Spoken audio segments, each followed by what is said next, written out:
Okay, so today we'll be talking about intertextuality. I thought my parents were supposed to sign a waiver for you to teach us about that. Yeah, my mom says we should learn that at home. It's not the school's job to teach us that. Get your heads out of the gutter, kids. I said intertextuality. Intertextuality is when one art form borrows from another. So exposure to art from one artist influences another artist, and they build on that. And artists influence artists all through history. Let me offer some examples. Okay, Mr. Blue Caveman? Intertextuality can be found in just about everything these days. So many art forms borrow from other art forms. Here's an example. The most famous love story of them all, Shakespeare's Romeo and Juliet. Juliet, my Juliet, a rose by any name would smell as sweet. Romeo, Romeo, wherefore art thou, Romeo? Weren't exactly expecting Juliet to look like this, were you? Seriously, bro? That is the best character they had for Juliet? So sad. Set in 16th century Italy, but it's a story that resonates even today. But intertextuality comes in with West Side Story. It's set in 1950s New York City with two rival gangs instead of the Capulets and the Montagues. There's the Sharks and the Jets. Same story, different characters, but it resonates and has impact because it connects today's generation with a timeless love story. Isn't that special?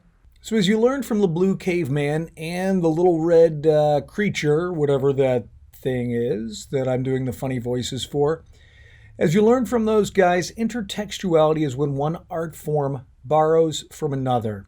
An artist is inspired by some other work of art and then incorporates elements from that art and uses that to inform his or her own art.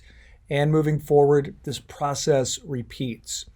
So another great example is this, the I Love New York logo. Created in 1977, it's still being used today.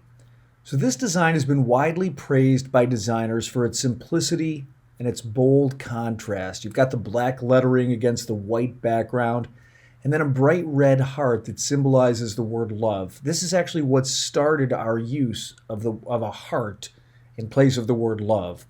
So we see this borrowed in many ways through intertextuality. Here are a couple examples of other states trying to cash in or trying to copy this idea. Michigan's love doesn't quite match up from a graphic design perspective, and neither does the one from Texas.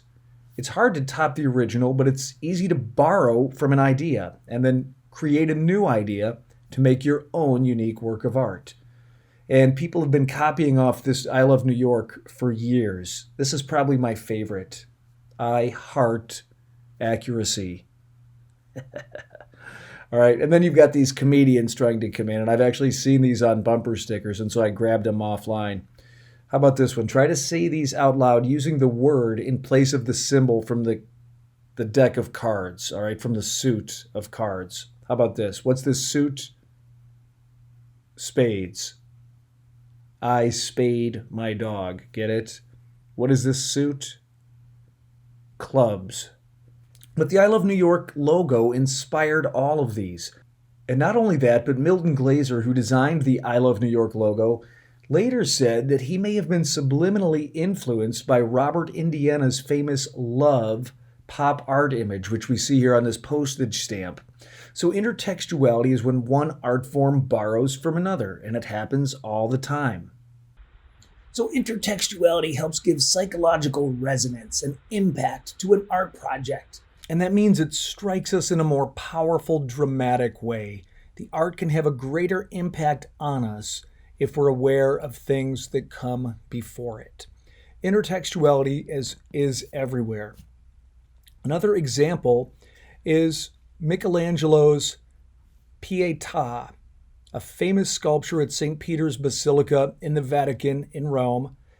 It's a statue depicting the Virgin Mary holding the dead body of her son Jesus, who has just been taken down from the cross. Before he's buried, Mary is holding her son and weeping for him. A powerful religious image. Now, an artist, John Henry, has taken this pietà and has used it, using intertextuality, he's used it to inform his art. And John Henry has created a photography exhibit in which he stages photographs in which African American mothers hold their sons as if cradling the dead body of their son, like Mary did in Michelangelo's Pietà. And this is designed to elicit a response, an emotional response of a mother losing her son. In this case, it's a message against police violence against African American males. So the resonance is amplified. We have a timely issue. These images would be powerful and provocative by themselves, but because we understand that they come from a context of intertextuality, it makes them even more powerful. They have more resonance, more impact on the viewer.